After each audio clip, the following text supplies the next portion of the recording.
It Takes Two Electric Boogaloo to Tango is a take on a game you've seen before. You play as two individuals with different capabilities dependent on one another to complete levels containing puzzles and obstacles of varying difficulty.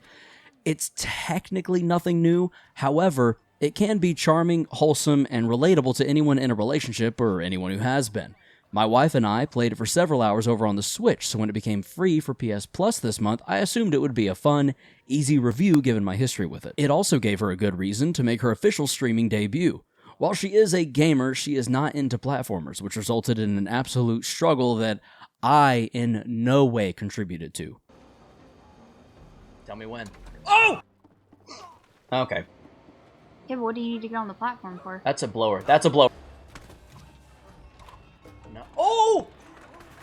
The thing I recall noticing about this game during our longer playthrough of it on Switch that left an impression on me is the character dialogue and the way it evolves as you play. At first, Cody and May are very, let's divorce, and their conversations do nothing to hide that. Honestly, it's a bit heavy-handed and hard to believe they would not realize how rude they are to each other, but I've also never been on the verge of divorce, so maybe I'm just lucky enough to have no idea what that truly is like.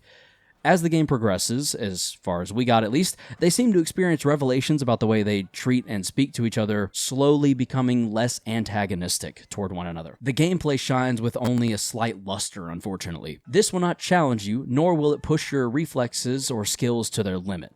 My dad would have a pretty easy time beating this, and the last game he played with any regularity was NBA Jam. While the puzzles and challenges within this game are fine, fun, and easy, they'll do little more than dust off a few brain cells and make your thumbs twitch. If you don't care for the story or the fun decisions Hazelight Studio makes in regards to murdering old home appliances and your daughter's sinless stuffed elephant, Don't have me do this! I love Rose! then there isn't much here for you. The most fun I've had in it is bantering with my wife as we go. If you're here for that and more, It Takes Two will shove it down your throat long after you've choked to death on, oh, that was a fun game. Overstaying a welcome is normally not a complaint I have with games. If it's fun or makes sense for the plot to run it back, I'm down. But I distinctly remember thinking, wow, that was a great time. Now they're gonna make up, be good parents, and wait, why is the Book of Love back? Yeah, honestly, if I have to see those purple people eat her eyebrows and matching mustache again, I'm probably going to vacuum out my own eyeballs. What that vacuum do, though? Alien's Dark Descent is f***ing hard. I have yet to fully beat the first level, even though I went back to it 3 times, finishing basically all available objectives each deployment. This is an isometric game, which I wasn't recalling the definition of going into it, but having played Death's Door and Synthetic, I should have known what that would lead to in the difficulty department. You see, this game isn't really all that similar to Death's Door or Synthetic, aside from that 3/4 top-down style view. It's more akin to Halo Wars, XCOM, or Age of Empires, I think. I've never played any of those, but I've seen gameplay, and you don't get to actively control a character. They go where you tell them and do what you tell them to, but not always in the exact way you may have meant for them to. This was an interesting challenge for me to acclimate to. Quiet. It didn't see us. I think it might have. They're heading our way!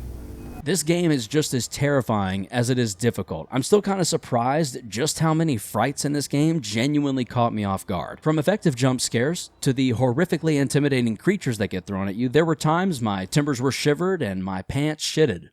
I have always associated the scariest of games to be first person, because the evil or fear-inducing thing is right in your face and you experience it firsthand. But clearly this was ignorant thinking, considering just how stressed this game had me at several moments.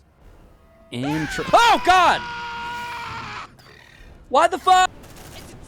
Ah! Ah! I really hope they go for that. They're not going for it! Ah! Ah! Ah! In between deployments, you're tasked with management decisions and actions based on events that unfold outside of your control or any actual intervention. They happen, you pick the one with the least consequences or results that match your goals/desired outcome, and it adds to the Otago or affects your Marines in some way, shape, or form. Speaking of, the Otago is the ship you literally try to destroy during the tutorial missions and is manned by the Marines you're now in charge of managing. They are none the wiser that you are responsible for their near premature deaths, and you are in no hurry to tell them, naturally. Instead, you order them around, arm them with the gear they find on missions, and do your best to bring them back home alive. Trauma be damned. The fire's shooting at us! If they die in the field, you're down however many of them died. And the worst part, they stay dead. One less Marine to choose from in your list of names. Very Fire Emblem coded. The animations in this game are unique. There are numerous examples I could, and one that I did, point to during my time with it as they happened. Others are just weird, and I'm surprised I didn't notice them before. This animation is ass. To be honest, when I saw the alien hand, I thought the same thing. It looked like they played that shit in reverse.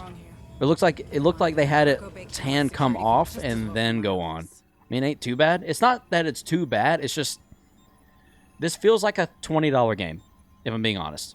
We're talking strange faces, weird alien walking, and some teethy talking. The strengths of this game are not in its cutscenes. It makes up for them in gameplay, which is made super challenging by way of resources. Each one costs certain points, which you start out with a very limited quantity of, and have to make sure you spend wisely, and at times quickly if you get bum rushed the way I did down to the mines. Why are they in here with me? Oh! I only usually intend to play each of these free games for about 2 hours to get a fair grasp of the gameplay post-tutorial. This game I played for over 4 hours without realizing or meaning to. I clearly enjoyed it, and despite its difficulty, I think you would too. If you like a challenge, this is worth the time to download and the space on your drive, even if it gets a little quiet sometimes. Too quiet. It's quiet. Too quiet. It's quiet. Too quiet. It's quiet. Too quiet. It's quiet. Too quiet. It's quiet. Too quiet. You know what isn't quiet? Me, after chugging Focus by Advanced GG. It makes me better at games, better in the bedroom, and a better Temtem player than I ever could be on my own. Use code KAROS10 for 10% off at advanced.gg to get you focused on Temming them all. Speaking of being better in the bedroom, Temtem is an interesting Pokemon like. I'm something of a Pokemon fan, as you can see, and it's going to be difficult to avoid bringing up that media mammoth while talking about this game, but I will do my best. Character creation is available in Temtem and is perfectly fine. The color options were a bit limited, but no big deal, it gets the job done. Once the game begins, you'll notice something a little different already. There's always a lot of other actual players running around. No wild area required, and it seems to run weirdly well. It isn't long before you begin your first battle and learn about hold techniques, which I was not the biggest fan of, and stamina.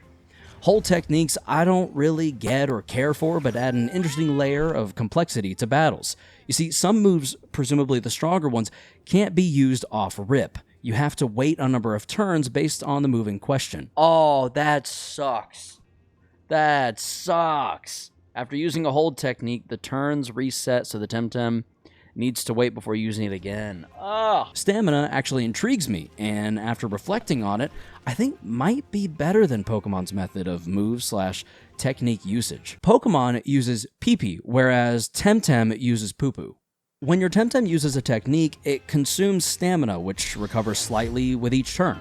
If you use the same move or too many moves with higher cost stamina, you will exhaust your Temtem, which in some cases also consumes some of the remaining HP your Temtem has. This actually makes spamming an OP move basically a terrible idea and forces strategy upon players in a way that I'm not used to seeing, but appreciate in the creature collection subgenre. Each Temtem has its very own type, some also being dual type, leading to the abomination that is the strengths and weaknesses chart. If this is what new Pokemon players see when first looking into Pokemon, then I can see why so few want to really get into those games. And this is with 2 less types. Temtem honestly seems like a fun time for the most part and can be beaten within around 30 to 50 hours. Not a bad use of time for how fun and bubbly this strategy game tries to be. Krima has outright stated no plans for a direct sequel are in the works, saying, "We are, as a studio, too small to embark on the feat we'd like Temtem to be. We don't currently have the technical knowledge, the time, nor the ability to bring those ideas to life. So they can't, but will eventually, maybe. If you like Pokemon, there's enough here to separate itself, if only for some of the creature designs, which are actually well done. Whoa. Okay, Umishi might be my favorite one so far. I was going to give the game some grief for having a Tempedia, Tem cards, Tem deck, and so on, but then I had to remind myself that Pokemon has a Pokedex, Pokeballs, and Pokedollars. Pokemon fans, give it a go. If you're not into Monster Tamers, you're not really missing much. You would be missing a lot if you didn't subscribe, though. Moments like this. So be sure to stick around for the next one. And as always, stay frosty and stay humble.